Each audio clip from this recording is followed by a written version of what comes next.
Viene Pulso Político, bajo supervisión adulta.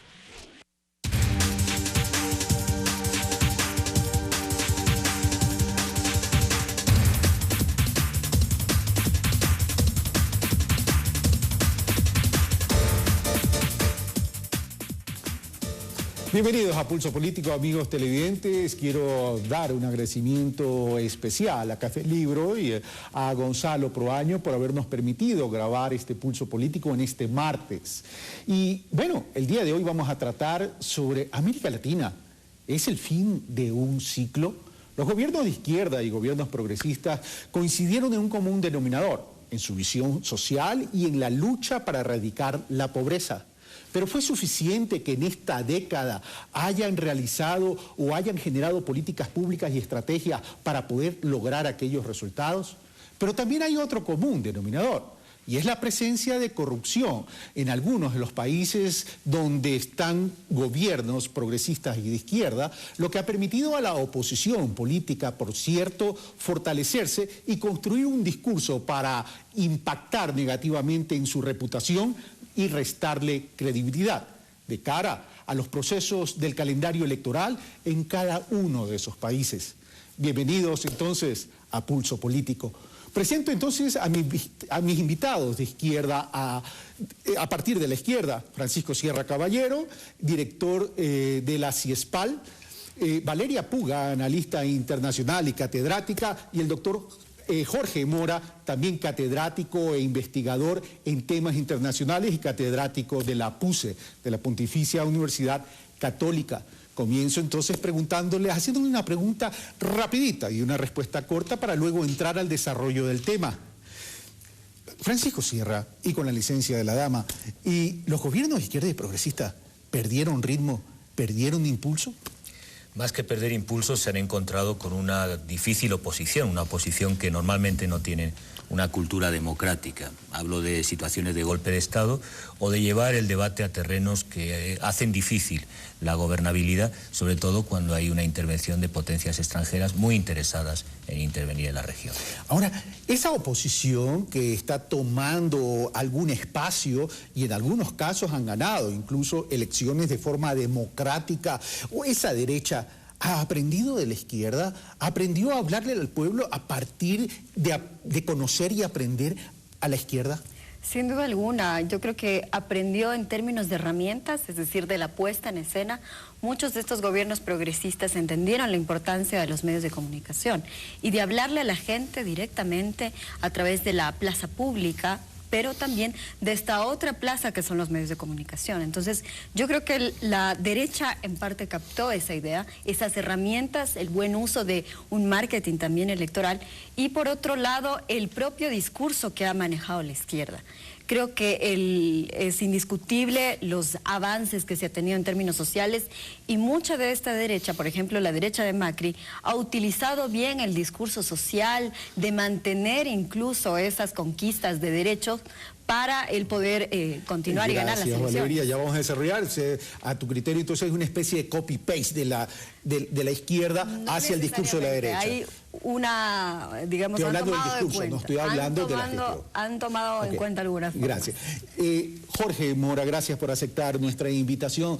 Pero, ¿existen reformas estructurales? ¿Existe un proceso de transformación donde se han construido pilares fundamentales que eventualmente pueden ser irreversibles, o se corre el riesgo de que un gobierno o una ideología distinta pueda revertir todos estos pilares que los gobiernos progresistas dicen han construido? La verdad es que los signos de los tiempos van en un proceso de evolución constante. De hecho, hoy la gente del nuevo siglo, del siglo XXI, es una gente diferente porque está más interconectada, es parte de la globalidad, y en ese sentido me parece que la exigencia de los gobiernos es ir respondiendo a ciertas necesidades que son cambiantes. No necesariamente significa que si caen los gobiernos de izquierda van a volver los de derecha en los términos del siglo XX. Ya no existe más esa sociedad. Me parece que las exigencias son cambiantes, e inclusive a los gobiernos de izquierda, a los gobiernos progresistas, como que no entendieron que la dinámica del mundo es más rápida que sus propias dinámicas de gobierno. En ese sentido me parece que son pausas, son momentos donde los gobiernos tienen que responder a ciertas realidades que son cambiantes. Bueno, ahora sí, entonces entramos al desarrollo de estos temas. A ver, comencé diciendo que había un común denominador en los gobiernos de izquierda y los gobiernos progresistas, que era la lucha contra la erradicación de la pobreza. Pero que les quiero preguntar a los tres, pero comienzo con Francisco. A ver, la principal debilidad de pronto de estos gobiernos de izquierda y de gobiernos progresistas es haber construido una clase media, haber hecho migrar o generar esa movilidad social de sacar de la pobreza y pasarlos a un estrato socioeconómico distinto, donde las exigencias son distintas, donde las exigencias son mucho más intensas, Francisco. No necesariamente. En la historia de América Latina, el criollismo, el problema de la clase media siempre ha sido una dificultad objetiva para procesos de cambio estructurales.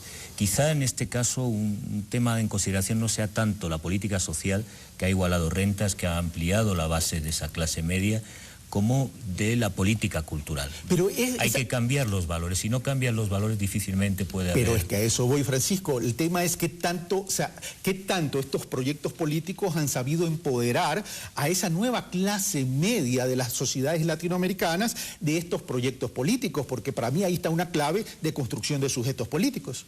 De manera notoria es central. A mi modo de ver, creo que el déficit en algunos de los procesos de cambio significativos, podemos hablar de Argentina, de Brasil, del mismo Ecuador, ha sido justamente cambiar las matrices culturales. Por ejemplo, los proyectos apuntaban a un cambio de modelos. Si hablamos de Ecuador, la Revolución Ciudadana implica un cambio civilizatorio, un modelo de referencia, una alternativa a modelo de vida, pero la política cultural es importante cambiar esos valores porque hace sostenible ciertas políticas. Por ejemplo, si hablamos de redistribución de rentas o planteamos una nueva institucionalidad o una ciudadanía sudamericana más amplia del concepto de Estado-Nación, son elementos que han estado en el proyecto político pero que no se han traducido en cambios culturales significativos. En esta última parte me acabas de agregar lo que yo llamo el chimichurri a este debate y a este análisis. Es decir, a ver, pero estamos hablando entonces que se centraron en un modelo de crecimiento económico con desarrollo social que tiene que ver con distribución y redistribución. Entonces la clave es, pero ¿qué realmente hemos construido a partir de esa nueva clase media? No estamos hablando de haber mantenido de pronto dentro de esa visión también del neoliberal y de la derecha un modelo de acumulación tal cual como en el pasado para poder dinamizar la economía, por tanto a mayor consumo, mayores exigencias de querer tener, querer acumular, y en momentos de coyunturas complicadas de la economía, entonces no vemos hacia atrás todo lo que se logró, sino más bien existen los riesgos de no poder mantener esas reformas estructurales. Creo que hay dos aristas.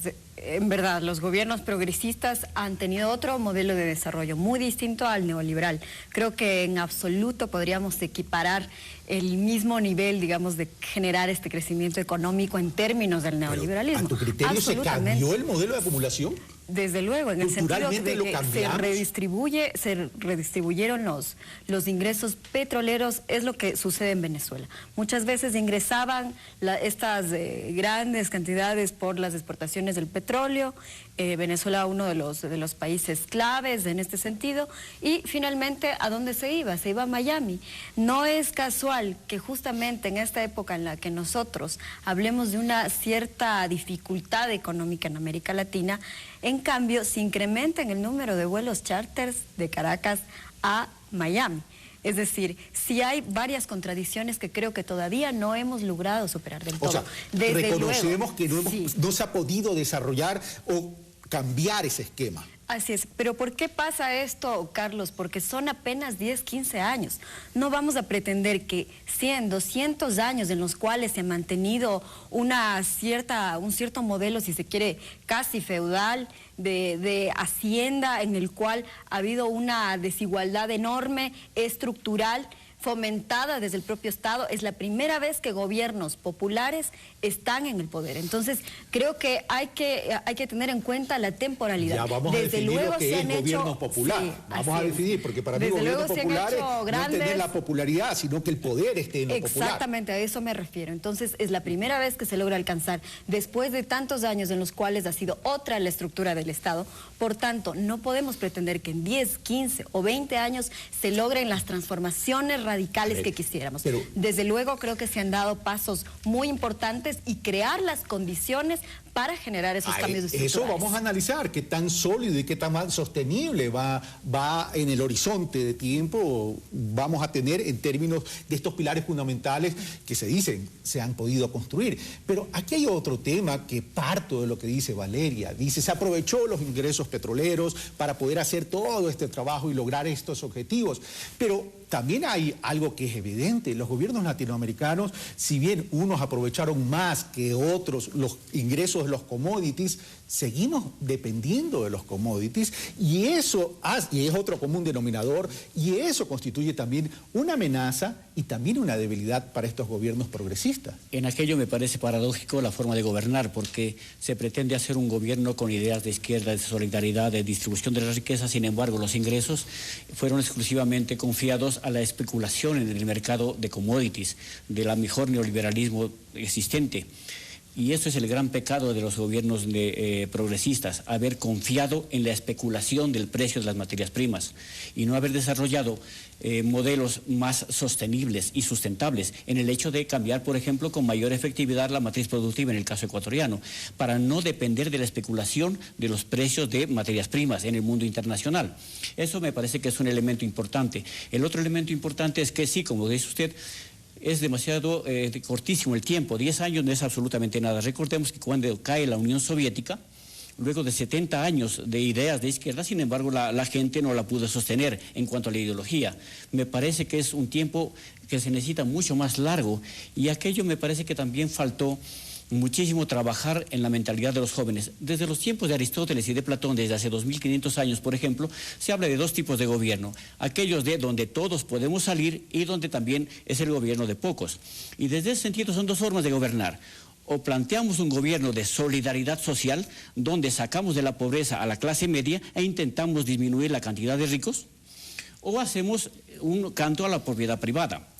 En ese sentido me parece que ha faltado mayor énfasis en los procesos educativos para sostener una forma de ver la vida, de entender los valores sociales, aquellos de ser solidarios y de necesitar solamente aquello que estamos como básico para vivir. Bueno, me parece que ¿alguien quiere opinar sobre lo dicho por Jorge?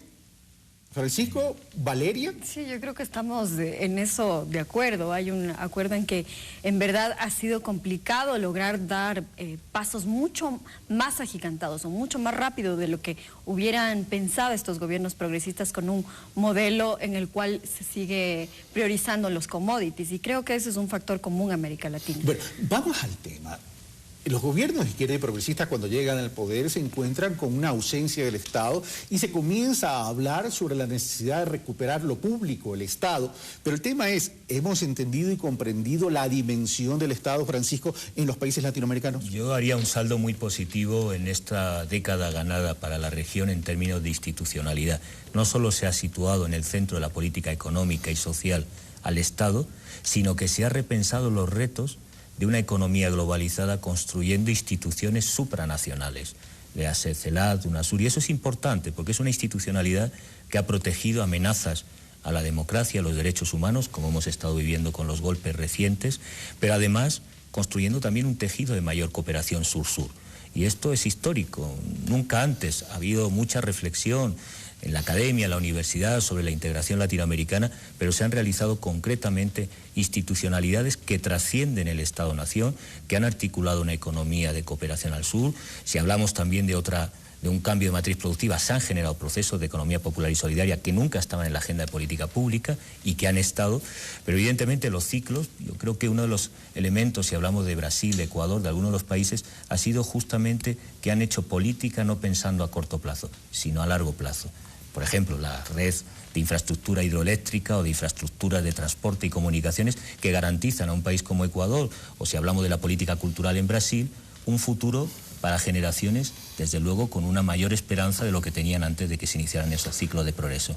Vamos a hablar de esa integración también en este panel. Ahora, el tema es, estamos hablando de Estado, Francisco resalta el tema de la reconstrucción del Estado, del fortalecimiento del Estado, Pero ¿se ha comprendido realmente el Estado en su gran dimensión en términos de impacto de dinamizar el desarrollo? Porque, por ejemplo, te pongo un ejemplo. Aquí en el Ecuador, cuando se habla del Estado ecuatoriano, mucha gente mira al gobierno central, pero no mira a los gobiernos autónomos descentralizados. Es decir, no se enfoca en los desarrollos locales, territoriales y regionales, y eso también pasa en otros sectores de Latinoamérica, salvo excepciones que tienen otro tipo de modelo de desarrollo regional.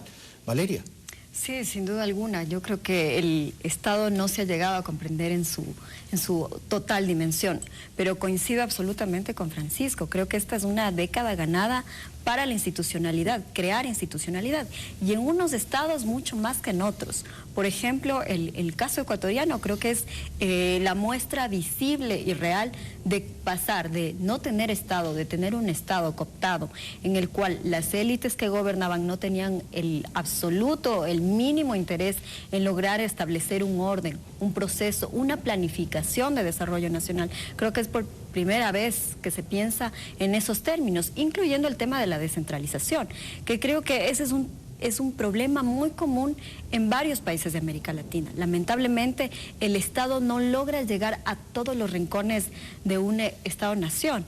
Es el caso de Argentina, que tiene un centramiento absoluto en la ciudad de Buenos Aires. No solo toda de la Argentina, economía. Perdóname, Colombia también, Valeria. O sea, la presencia de la guerrilla, y el narcotráfico en Colombia es producto de esa ausencia de Estado en el Colombia profundo. Es decir, si nosotros leemos, hay un libro que se llama Perdonar lo imperdonable, y cuando vemos la narrativa de las víctimas y de los propios victimarios, estamos viendo y palpando y siendo testigos de la ausencia de Estado en lo más profundo, que tiene que ver con lo rural. Así es, Carlos, y es precisamente por lo que tú acabas de mencionar, ya que nombras Colombia, que ahora se habla de una paz territorial. Es decir, de una paz que alcance a cada uno de los confines de Colombia, principalmente las zonas que han sido afectadas. Recordemos que el principal problema, uno de las causas del conflicto, es el problema territorial, es el problema de las tierras. Pero en ese problema territorial, Jorge, parecería que los grandes polos de desarrollo, por ejemplo en el caso de Ecuador, Guayaquil, Quito, como que los ciudadanos no tomamos conciencia de que existe el Ecuador más allá de Guayaquil y Quito. Entonces, ¿cómo emprender políticas de verdadera solidaridad en términos de desarrollo y de inclusión de lo rural hacia la vida de la patria? Y pongo el Ecuador porque estamos acá, pero en general es Latinoamérica. Por supuesto. Me parece que las ideas, por ejemplo, que se desarrollaron en la Constitución de 2008 superan la realidad del imaginario de la ciudadanía. El imaginario todavía no supera aquella idea de tener un líder máximo, ¿cierto? Un caudillo. Si bien es cierto, el Estado se plantea en términos de democracia, de participación, de tener un Estado más bien representativo en todos sus niveles, las personas como que no logran captar que esto no depende solamente de una sola persona.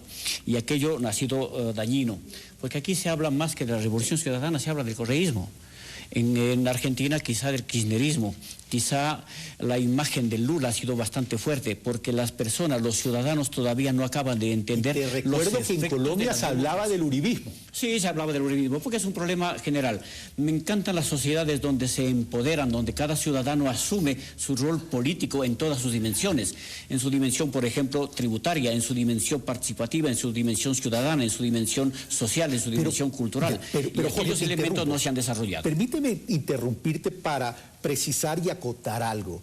Tú dices, se debería llegar a aquello, pero resulta que la ciudadanía no genera pues tampoco la presión ciudadana y social para que sean los alcaldes y los prefectos a generar un cambio en ese sentido. Es decir, porque cuando uno ve las estadísticas y dice el 70% de los ingresos de los gobiernos autónomos descentralizados en el Ecuador, pongo el ejemplo del Ecuador, que es el caso que más conozco por evidentes razones, proviene de las asignaciones, es decir, de las transferencias, y que de ese presupuesto del 100% en promedio, entre el 60 y el 65% lo dedican a gasto corriente, significa que no hay tampoco una ciudadanía sintonizada con la realidad y no hay líderes políticos en las localidades comprometidos con la transformación. Por supuesto, y eso es un feo defecto, digamos un defecto grave que a través de la historia, y no solamente en el Ecuador, sino en toda América Latina y que sea en el mundo, es uno de los defectos de la democracia, el pensar que los gobiernos son aquellos gente que da o que resuelve problemas de empleo, por ejemplo. Por eso es que los ingresos se generan en gasto operativo.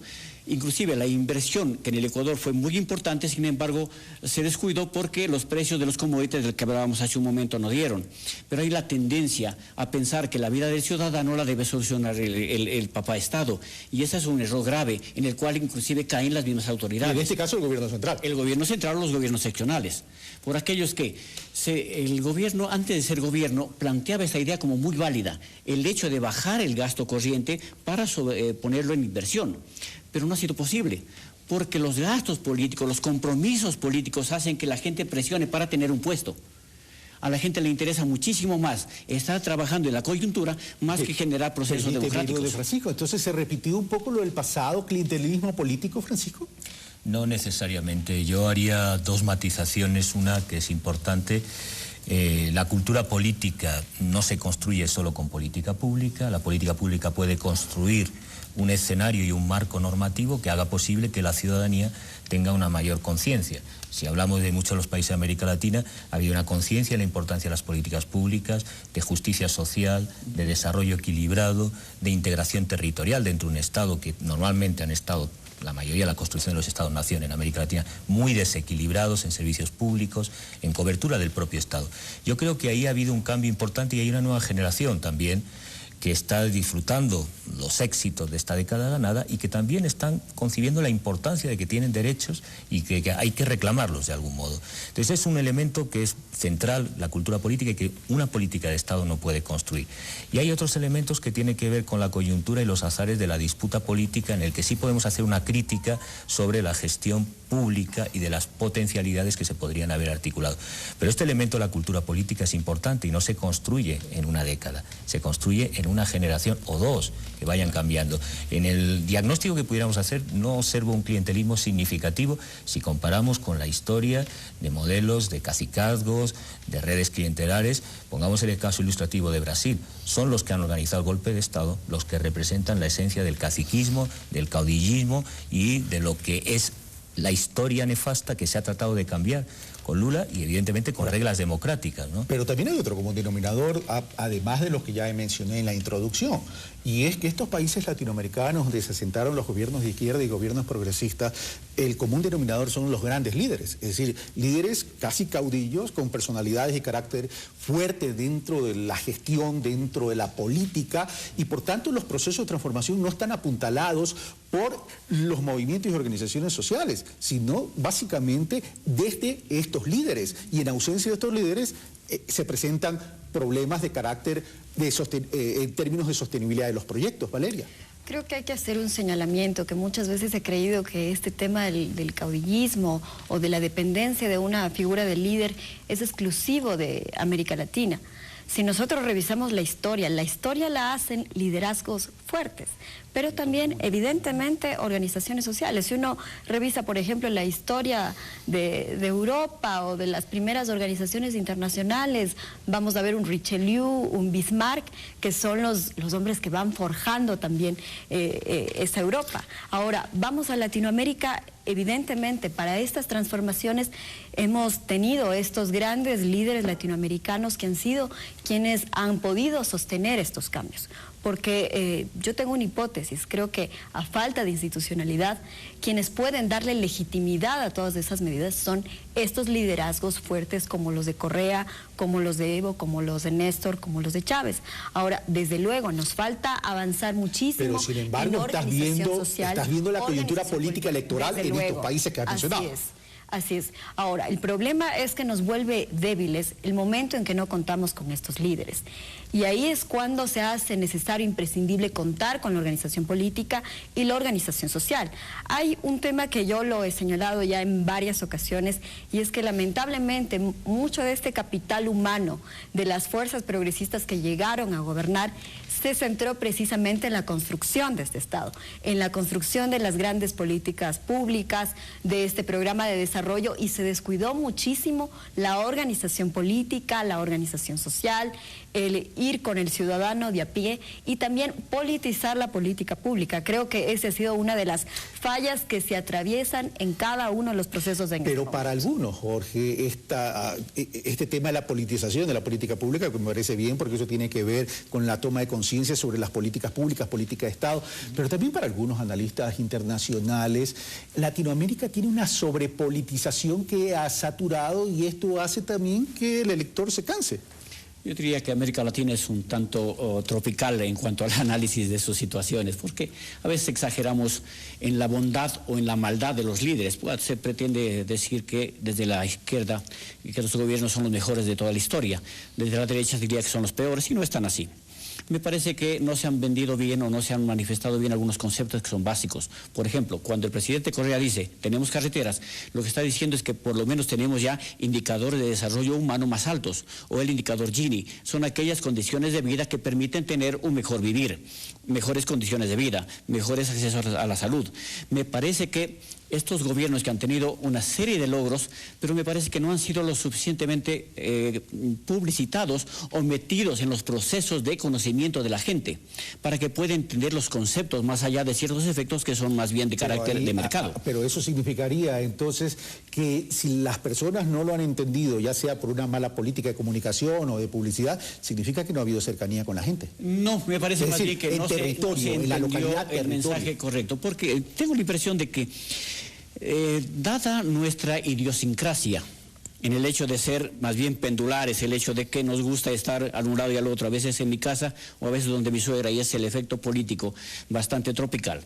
En ese sentido me parece que no es el fin de un ciclo con los gobiernos de izquierda, sino más bien que nos vamos al otro lado y desde el otro lado podremos valorar las bondades de estos gobiernos, y a lo mejor el siguiente efecto será volver con un poco más de conciencia. Me parece que es un efecto creo que es bastante, yo diría, iluso pensar que el ciudadano puede valorar en la real dimensión estos gobiernos, sino que tiene que sufrir el cambio para valorar lo que está teniendo ahora. ¿Criterio entonces no hay un fin de un ciclo? ¿Lo que se podría producir es un receso para volver? Sí, por supuesto, y eso me parece que la historia lo va a demostrar, porque los logros han sido importantes, pero aún no hay la perspectiva histórica suficiente para poderlos valorar. Gracias. ¿Coincides, Valeria y Francisco, con este último punto de Jorge?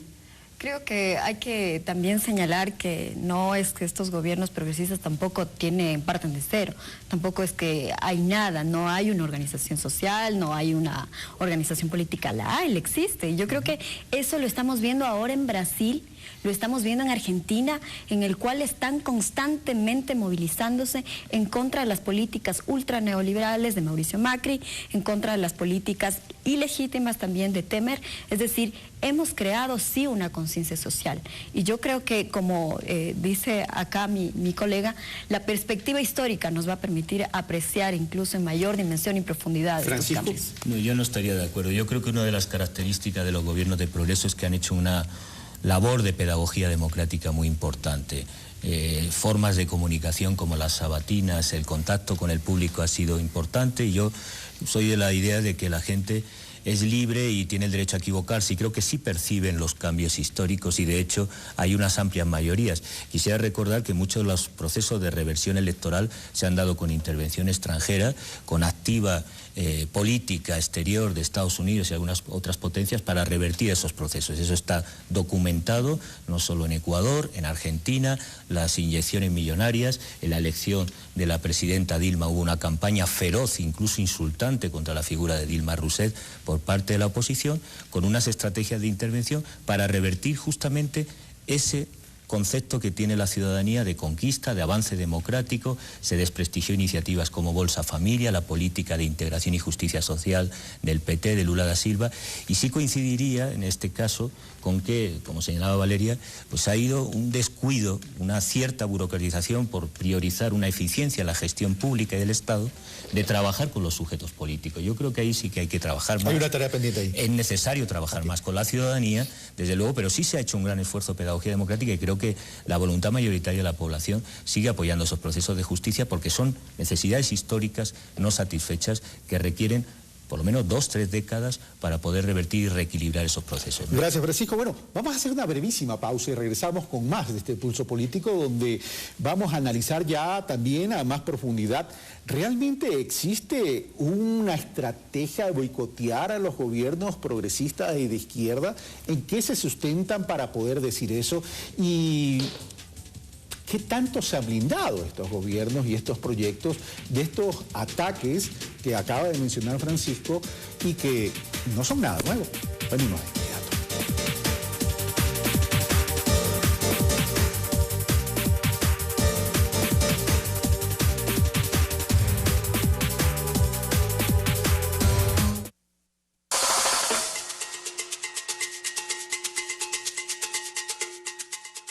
Trabajaba con Baglietto como compositor, integraba la banda de Charly García y comenzaba a preparar su primer disco solista. Es el autor del disco más vendido de la historia del rock argentino. Mi onda será. Querrás decir mi onda, ¿no? Yo soy Fito Páez, ¿no? No, yo soy Fita Páez Ok. y Rodolfa Páez. No te pierdas las historias, experiencias y canciones de Fito Páez. Mirá cómo Schumann termina en un tema de Elvis, ¿no?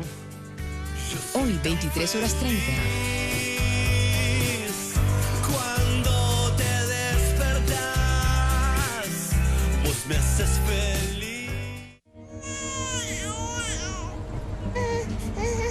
Ellos comparten un sueño. En la cancha juegan para ganar. Por eso va a salir de esa vida. En las calles luchan por sobrevivir. Lo que yo traigo es sagrado. ¡Tú te vas a morir, huevón! Este es un muy buen primer contrato. Y mi hermano, juntos nadie nos gana. Desde Venezuela llega a nuestro cine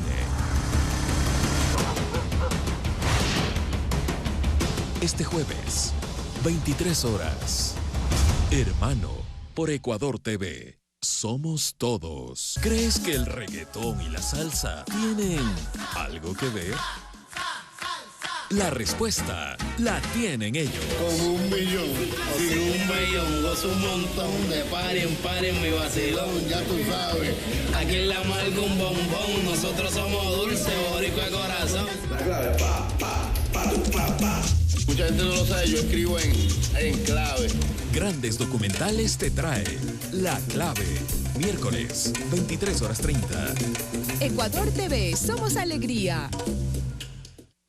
La hora de la emergencia es la hora de la solidaridad.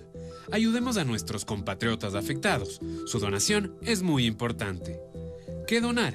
Alimentos no perecibles, enlatados, granos secos, arroz, aceite, azúcar, fideos, galletas y barras energéticas. Botellones de agua y bebidas hidratantes. Carpas, frazadas, toldos o mosquiteros.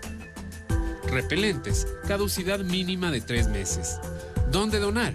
En todas las dependencias del Ministerio de Inclusión Económica y Social, a nivel nacional.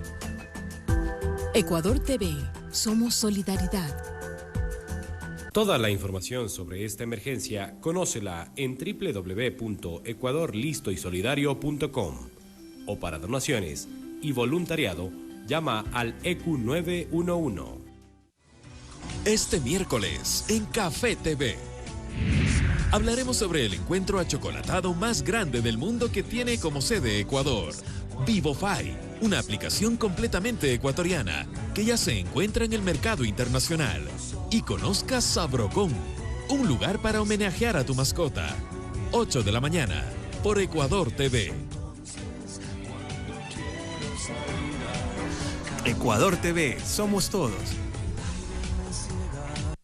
Este miércoles en Palabra Suelta nos acompañan Fernando Carrión, catedrático, investigador, experto en fútbol y sociedad, y Carlos Villasís, presidente de la Federación Ecuatoriana de Fútbol, quienes hablarán de todos los pormenores de la Copa América y la situación actual de la selección ecuatoriana de fútbol. Este miércoles 22:30.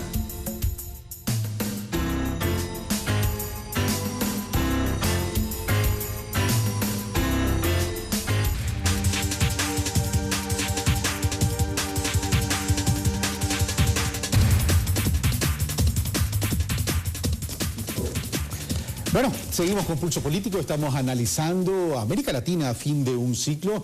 En la última parte del primer bloque, Francisco Sierra Caballero, director de la CISPAL, nos hablaba que estos gobiernos de izquierdas y progresistas están siendo objeto de un boicot, tratar de sacarlos del espacio político electoral para las próximas elecciones. No estoy hablando de Ecuador tan solo, estoy hablando de la región, a efectos de poder darle espacio a la derecha ecuatoriana. Pero, y quiero comenzar de nuevo, por Francisco, ya que tú terminaste con este tema para abrir, y quiero citar a un compatriota tuyo, Íñigo Errejón. ¿Lo dije pronuncié?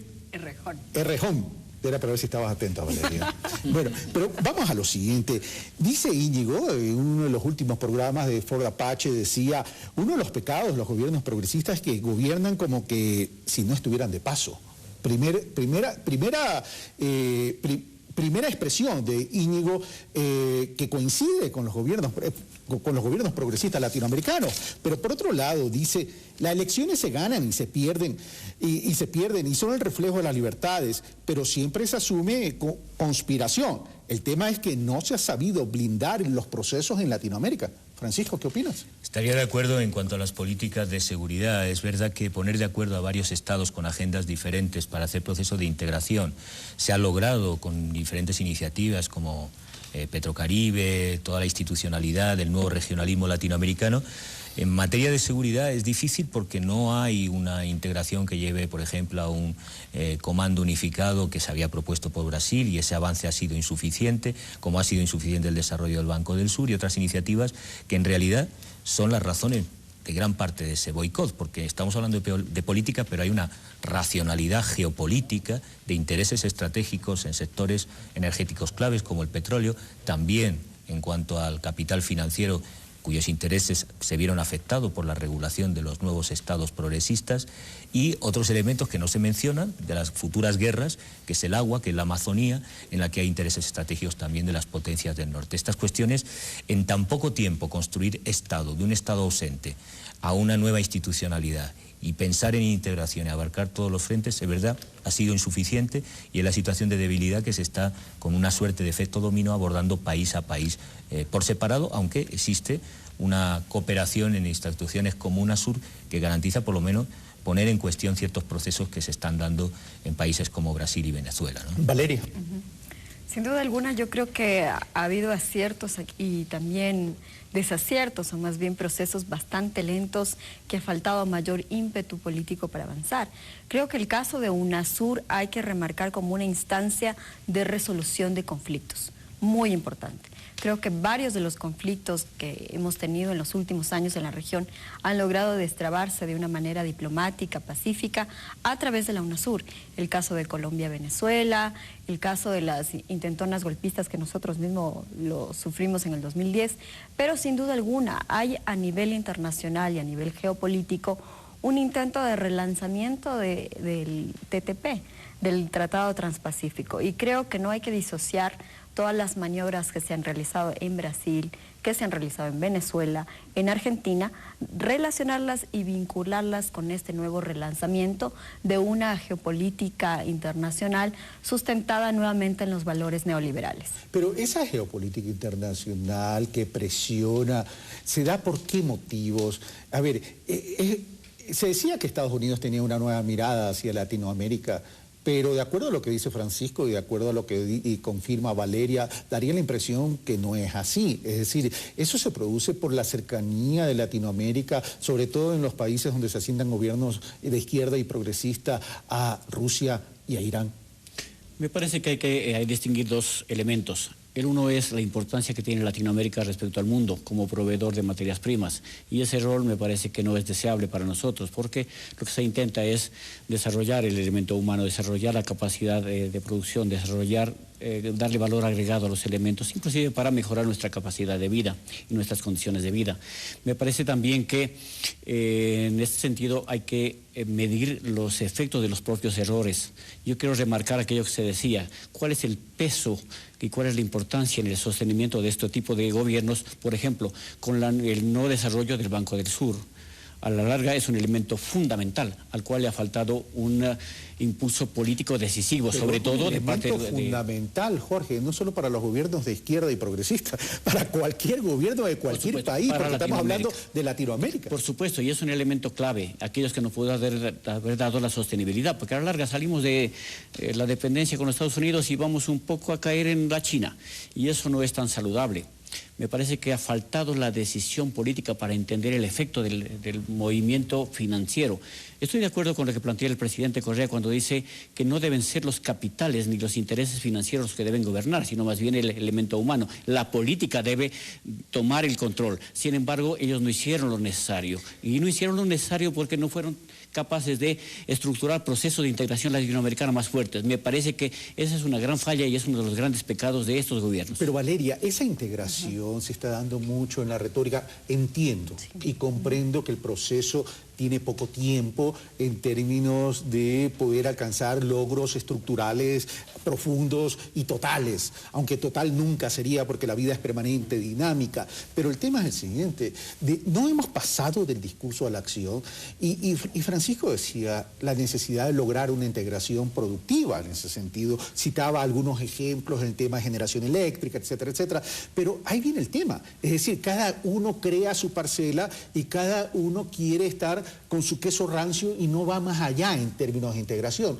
Y Latinoamérica dividida, desagregada, no puede alcanzar un verdadero desarrollo. Me parece que hay mucho de ideología neoliberal en el tema de la integración. ¿En qué sentido? Creo que no se ha entendido la integración regional o el regionalismo con un sentido estratégico y geopolítico. Me parece que eso la integración responde más a un sentido realista de ver las relaciones internacionales, de estrategia, de tener una estrategia común entre un bloque de países. Ya lo están haciendo en otras partes del mundo. Y se ha intentado vender la UNASUR o se ha intentado vender la CELAC más bien como espacios ideológicos de una izquierda o de los gobiernos progresistas. ¿Por quiénes Creo lo lideraron? que así es, porque fuimos nosotros, o fue en esta generación que se pensó nuevamente en volver a tener una región autónoma no desentendida del mundo, todo lo contrario, integrada, mirada dentro de todos estos países, sus estrategias en común, tienen historias en común, tienen economías comunes. Es decir, hay varios elementos que permiten una integración regional como una estrategia de inserción geopolítica. Creo que no se ha insistido lo suficiente, o estos gobiernos que han liderado estas iniciativas no han insistido en el carácter estratégico de la integración. ¿Falta de madurez política, Francisco? Bueno, las condiciones estructurales son muy adversas. Hay una famosa teoría de la dependencia que explicaba el subdesarrollo de la región y te planteas esta dicotomía, o te integras o te integran. Normalmente, históricamente, ha sido una integración desde el norte hacia el sur, con condiciones de exportación de materias primas, sin un proyecto político, pero yo creo que en los últimos años hemos logrado la materialización. Estaríamos, creo, los tres de acuerdo en que ha sido insuficiente. No hemos llegado a lo necesario para evitar ciertas circunstancias, como los golpes de Estado que se creían descartados, pero en la agenda de Washington no están descartados. Puede parecernos el presidente Obama una persona muy tolerante y respetuosa, pero igual que él, el señor Bill Clinton en su mandato hizo Plan Colombia, articuló guerra sucia en Centroamérica y en toda América Latina. Por tanto, hay una continuidad histórica y esas condiciones estructurales son difíciles, son muy complejas de en muy poco tiempo políticamente superarlas, y creo que ha habido avances, insuficientes, pero ha habido avances. Pero también hay una realidad, es decir, dentro de lo que es la región Latinoamérica, no sabemos reconocer las asimetrías que existen para poder tener un modelo de desarrollo complementario entre las naciones. Valeria. Sin duda alguna, yo creo que ha habido una falta de estrategia y, si se quiere, de falta de voluntad política. Y lamentablemente en la integración regional sí hemos dependido quizá más que a nivel nacional de ciertos liderazgos. Me refiero al liderazgo de Chávez, al liderazgo de Néstor. Un poco hubo la sensación, cuando murió Chávez, de que este espíritu integracionista había quedado tambaleando, sin un liderazgo fuerte que pudiera seguir acumulando esta fuerza y esta voluntad política. Creo que al momento, debido a la fragilidad económica que tienen cada uno de estos países, también a las trayectorias políticas que cada vez tienen más intentonas golpistas o intentonas de desestabilización, con agentes de la CIA que, como siempre siempre he dicho, no es que la CIA es un invento de la izquierda, eso los abusos de la CIA los ha denunciado incluso el propio Senado estadounidense. Es decir, frente a este clima tan hostil, la integración también se ha visto gravemente debilitada y ha faltado una amplísima voluntad en darle cuerpo a iniciativas tan trascendentales como el Banco del Sur, tener integración a nivel de infraestructura. No es casual, por ejemplo, que los vuelos entre América Latina, ¿por qué los vuelos entre América Latina son mucho más costosos que ir hacia los Estados Unidos? Creo que también esas son otras formas de pensar la integración. La integración debe pensarse no solamente desde la actoría de los gobiernos, sino con la participación también de los ciudadanos y de otros grupos que conforman el Estado. Pero ahí hay un punto claro, es decir, el Banco del Sur. Si hubiéramos tenido el Banco del Sur, hubiéramos podido enfrentar mejor esta coyuntura, esta crisis de economía global. Está claro que nosotros hemos sustentado nuestros modelos económicos en los precios de los commodities, pero eso no es eficiencia, porque los precios no dependen de nosotros. Que se ha aprovechado el precio, eso es harina de otro costal y otro tipo de debate. Es decir, no es cuestión de recursos, sino cómo se administran los recursos. Pero Brasil prefirió mirar hacia los BRICS y no hacia el interior, hacia in-house para crear el Banco del Sur, Jorge. Y hay que seguir trabajando en la integración. Me parece que los errores cometidos por otros gobiernos no significa que sea el fin de la historia. La verdad es que no es así. Me parece que estamos inclusive pensando que se acabaron los gobiernos progresistas, y no es una realidad, más bien me parece que es un momento. Pero solo una precisión, discúlpame que te interrumpa, claro. Pero estamos hablando que Lula era el presidente cuando se hablaba de constituir el Banco del Sur y se prefirió mirar hacia los BRICS, es decir, y después vino Dilma, es decir, estamos hablando de coincidencias ideológicas, pero de intereses distintos. Por supuesto, pero ese es un nivel de enseñanza. Me parece que los siguientes 30, 40, 50 años se verán plasmados, creo yo, con mucha más fuerza este tipo de ideas que necesitan maduración. Y yo creo que del discurso político a la realidad y ya pragmática hay una diferencia bastante fuerte. Sin embargo, creo que estas ideas no han muerto, no van a morir. Me parece que van a tener una pausa hasta que se pueda valorar en su real dimensión todo el potencial unificador que tienen cierto tipo de medidas, como estas medidas más bien de carácter integrador que requiere cierto tipo de inteligencia y generosidad latinoamericana. Me parece que este proceso y esta construcción de Latinoamérica es tan joven que ni siquiera los latinoamericanos la acabamos de entender. Estamos discutiendo el pensamiento de Bolívar, estamos discutiendo el pensamiento de nuestros líderes, que sin embargo ellos no han sido capaces todavía de construir, porque necesita entrar en la mente, en la mentalidad de las personas y sobre todo de los jóvenes, para que podamos creer en nosotros mismos. Aquellos procesos de integración que requieren quizá la muerte política de algunos líderes, pero el renacimiento de otros. Insisto, la realidad de Latinoamérica es que somos pendulares, y al ser pendulares significa que de alguna forma vamos a la derecha y que vendremos a la izquierda y que iremos a la derecha. Pero creo que hay que entender a Latinoamérica en los siguientes 50 o al menos 100 años, y habremos que tener un poco de pausa y de paciencia. Yo creo que no hay batallas perdidas. Lo que sí hay es la construcción de un modelo de integración latinoamericana que es lento, que tal vez nos decepciona a quienes somos adultos, pero que yo creo y con mucha fe que va caminando, porque son importantísimos los logros que se han dado en libertad, en autonomía, en soberanía, en latinoamericanismo. Pero estamos, ya que hablas de soberanía, primero dos preguntas, Francisco. No se debería hacer dos preguntas en una, pero lo voy a hacer, voy a romperlo, lo tradicional. Vamos a lo siguiente. Jorge habla del tema péndulo. Hemos regresado a esa cultura del péndulo por un lado, y por otro lado hemos entendido la necesidad de que si bien podemos tomar una pausa, o a lo mejor no, o a lo mejor continuar en términos de estos procesos y estos proyectos políticos, ¿se queda sembrada la semilla tan fuerte como para retomarla con fuerza? Yo creo que hay nuevos actores políticos. El movimiento indígena desde el neoliberalismo en la época más dura, los 80, ha tenido un protagonismo que no se daba antes en la historia. Ha habido un proceso de nuevos actores, hablábamos ante los jóvenes, nuevos sujetos políticos con una sensibilidad, con un activismo y organización que yo diría solo podría ser comparable a los años 70, mediados de los 60. Es decir, no vería un movimiento pendular, sí un momento de crisis, de cierto retroceso, de muchas contradicciones. Por poner un ejemplo, ante la falta de proyecto y futuro que tenía el PT en Brasil, en estos momentos Lula y lo que representaba el PT está unificando una nueva fuerza política que con total seguridad, aunque traten de judicializar el proceso, llegará en 2018 a la presidencia. ¿Tú ves capacidad de reacción y maniobra? Sin ninguna duda es un proceso complejo. Sí hay retrocesos, hay pausas, pero no veo un movimiento pendular pese a resultados muy inminentes que ha habido electoralmente y que tienen que ver con agotamiento, con desprestigio, con falta de conexión en algunos casos con la base social. En consecuencia, los movimientos políticos y organizaciones sociales terminan siendo la clave. Decisivo a mi modo de ver. Decisivo. Ahora, pero ese es un tema, es decir, a ver,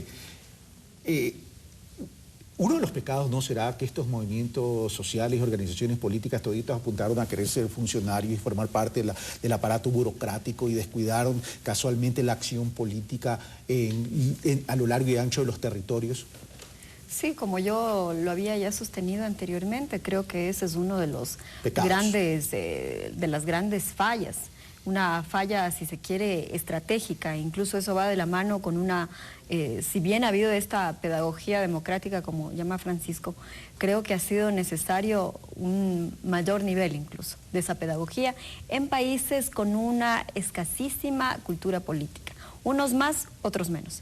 El caso ecuatoriano, lamentablemente, se ha sido un país que históricamente ha carecido de una cultura política, que ha tenido un escenario bastante atomizado. ¿Se puede decir que existe un proyecto político cuando depende de un hombre? Es que yo creo que no necesariamente depende únicamente, en este caso, de la figura del presidente Rafael Correa.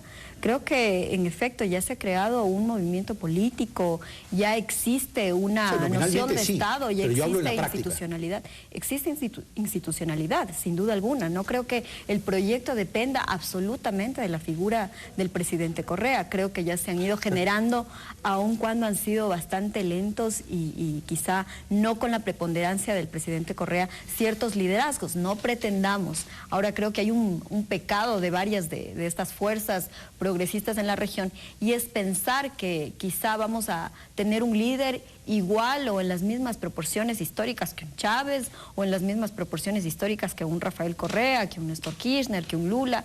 Creo que hay que ser bastante realistas en ese sentido. Son líderes que tuvieron una convergencia histórica, una excepcionalidad histórica. Y coincidencia. Exactamente. Entonces yo creo que no necesariamente esta convergencia va a volver a repetirse quizá con ese ímpetu, pero creo que los ciudadanos deben ser los llamados a apropiarse de todos estos derechos y estas conquistas sociales. Si me dicen por interno qué tiempo tengo todavía, quiero ir con otros temas.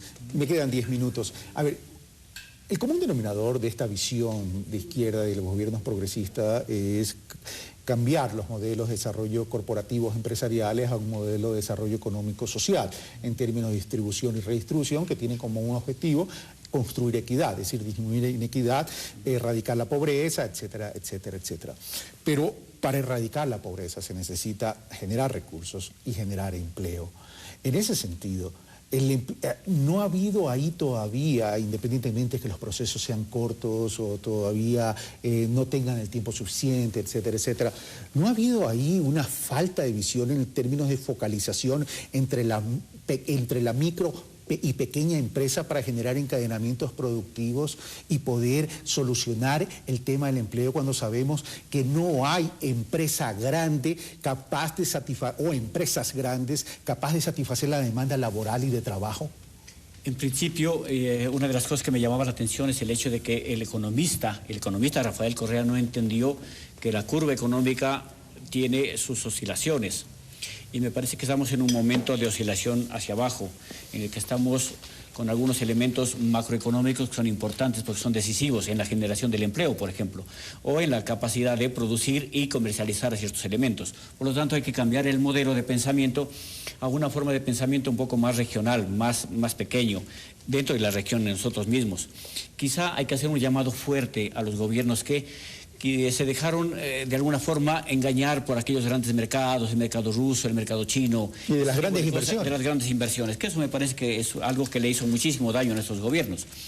Porque eso requiere cambiar el concepto de desarrollo o el del crecimiento constante. Son aquellos términos neoliberales que inclusive lo adoptaron los países o los gobernantes de los gobiernos progresistas.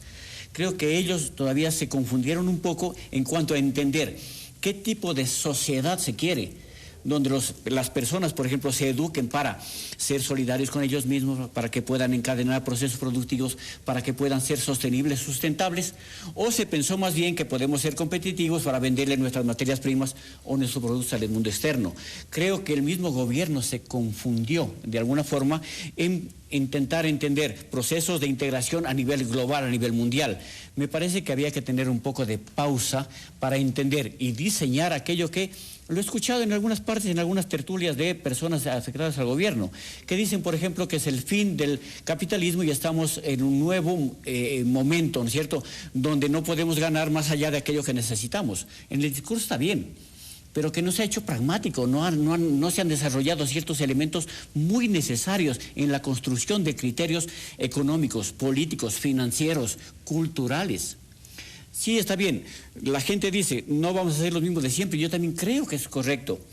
Pero, por ejemplo, no solamente por efecto del gobierno de Rafael Correa, sino, por ejemplo, por la presencia del grupo indígena o de los jóvenes que tienen otros elementos que no han sido construidos por el gobierno, sino más bien por la cultura. Gracias, Valeria. Sí, bueno, yo creo que nos falta muchísimo aún en términos de pedagogía y mayor apropiación por parte de la ciudadanía de varias conquistas. Pero es importante puntualizar qué hace falta.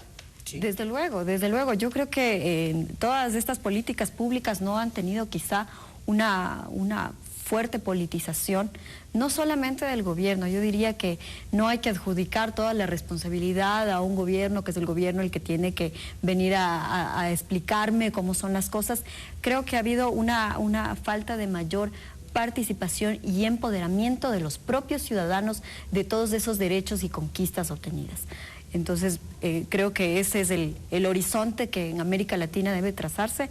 Desde luego, creo que el tema de la integración regional no se debe descuidar. Estamos viendo lo que está sucediendo precisamente en estos días con la Organización de Estados Americanos, que creo que no es menor. Nuevamente vemos una OEA agresiva con América Latina, algo que no se había apreciado en los últimos años. ¿Una OEA agresiva o un Luis Almagro agresivo? Desde luego es la figura del secretario general también, pero no hay que descuidar la historia de la OEA, Carlos. No, eso es la definitivo. Historia de la OEA nos da la pauta para pensar que lamentablemente esa organización no ha funcionado con toda la independencia que debería funcionar un organismo internacional. ¿Alguna vez funcionó? Entonces, tenemos algunas competencias, desde luego tienes la CIDH, la Corte Interamericana de Justicia, etcétera, que merecerán una evaluación aparte, pero que hemos visto que se ha utilizado como una medida de legitimar los discursos de las oposiciones a través de la Organización de Estados Americanos. Pero, por ejemplo, te iba a preguntar sobre el tema de la pequeña, la micro y pequeña empresa, la necesidad de generar empleo, pero Valeria ya me llevó a otro tema. ¿La OEA sirve para algo, realmente? Pues yo creo que, como sucede con Naciones Unidas, si tiene algún sentido debe ser refundado, pero la apuesta del regionalismo latinoamericano creo que es acertada. La historia infame de la OEA, como otros organismos internacionales al servicio de Estados Unidos, pues francamente no garantiza una legitimidad democrática. Las declaraciones de Almagro descalifican como secretario general toda representatividad de la pluralidad de fuerzas de progreso, porque estamos hablando de democracia, estamos hablando de derechos humanos, no estamos hablando de opciones políticas que es legítimo tener y que incluso también un secretario general puede favorecer cierta política, pero hasta cierto grado, no puede estar... Independientemente que guste o no guste la política interna de Venezuela, estamos hablando del secretario de la OEA. Respeto a la legitimidad democrática electa, pero ¿no? En ese sentido, se creó UNASUR, se creó CELAC, Francisco, y se dice, bueno, es que aquí vamos a coincidir y es mejor ir en bloque a la OEA. Pero el tema es, ¿ha sido eficiente todos estos nuevos organismos como CELAC y UNASUR? Yo coincido con Valeria, yo creo que ha sido muy importante, se han resuelto por la vía diplomática conflictos limítrofes, por ejemplo, citaba el caso de Venezuela y Colombia, se ha permitido también tener una voz propia en el concierto internacional, impulsar una agenda también en foros internacionales, creo que ha sido muy importante y son datos y hechos muy concretos en la política exterior de los países progresistas que han impulsado otra voz en un sistema que se pretende unipolar cuando no tiene mucho sentido en un escenario complejo como el de la globalización, ¿no? Bueno, me quedan creo que 3 minutos, 1 minuto, sí, 3 minutos exactos, gracias Negrito. Para las conclusiones, Jorge. Yo creo que los procesos de los gobiernos progresistas han sido muy importantes, me parece que hay mucho por hacer, creo que no están muertos. Creo que va a haber un momento de pausa y creo que a futuro, cuando haya la perspectiva histórica necesaria, se podrá ir construyendo una América Latina mejor, una América Latina más solidaria en términos de participación ciudadana, pero creo que vamos a tener que vivir momentos de cierta crisis, que no nos debe asustar, sino más bien entenderlo como natural en Latinoamérica. Me parece que volverán tiempos mejores, aunque me temo que los siguientes años sean de crisis y de problemas, pero creo que están sembradas las raíces suficientes para tener esperanza hacia el futuro. Me has hecho acordar de una cumbia, no estaba muerto sino de parranda. Exactamente así. Más o menos. Así. Valeria, tu minuto. Bueno, creo que sin duda alguna América Latina debe continuar trabajando en su integración en todas las aristas posibles, desde los temas económicos, los temas políticos, pero incluso yo diría los temas comunicacionales. Existe una geopolítica comunicacional que ha amenazado de manera permanente a los gobiernos progresistas y creo que no ha habido una estrategia en común para también crear a través de estos medios de comunicación, de estos nuevos canales, crear un sentido de ciudadanía sudamericana. Creo que es importante entender a la integración en todas sus aristas y dimensiones. Gracias, Valeria. Francisco. Voy a señalar 3 retos que creo que son importantes. Uno lo ha señalado ya Valeria. Creo que no hay una agenda y estrategia de comunicación a nivel regional. El mundo se debate en la construcción de sentido en la comunicación internacional con grandes grupos globales y los gobiernos progresistas no han logrado articular en este frente. En segundo lugar, creo que hay que recuperar el espíritu de Porto Alegre, el diálogo con los movimientos sociales, la legitimidad democrática que ha hecho posible las transformaciones de los gobiernos progresistas con ese apoyo a la masa social, y esta es una agenda que hay que recuperar. Por ejemplo, si hablamos de gobernanza de Internet, que son propuestas que en Ecuador, en Brasil se han venido situando. Y en tercer lugar, todos estamos de acuerdo, hay que mejorar la institucionalidad. Ha habido gran innovación constitucional, política, jurídica de los gobiernos progresistas, pero en el regionalismo latinoamericano hay que profundizar aún más esa institucionalidad democrática. Francisco, muchas gracias. Valeria, muchas gracias. Jorge, muchas gracias. Lo cierto es que se avecina el calendario electoral en algunas partes, en algunos países donde están asentados estos gobiernos de izquierda y progresista. A las elecciones no hay que tenerle miedo. Lo que los ciudadanos tenemos que comenzar a exigir a nivel de Latinoamérica es que las propuestas sean claras, profundas, responsables y que vengan acompañadas con una estrategia para crear y fortalecer los pilares que ya se han construido o los 9 pilares que hay que construir. No podemos aceptar ya discursos creados a través del marketing político, porque si no, a esos candidatos, sean de izquierda o de derecha, habría que dedicarles, parafraseando un poco a Ricardo Arjona, el problema no es que me mientas, el problema es que te crea. Esto fue Pulso Político, soy Carlos Rabascal. Gracias, señores.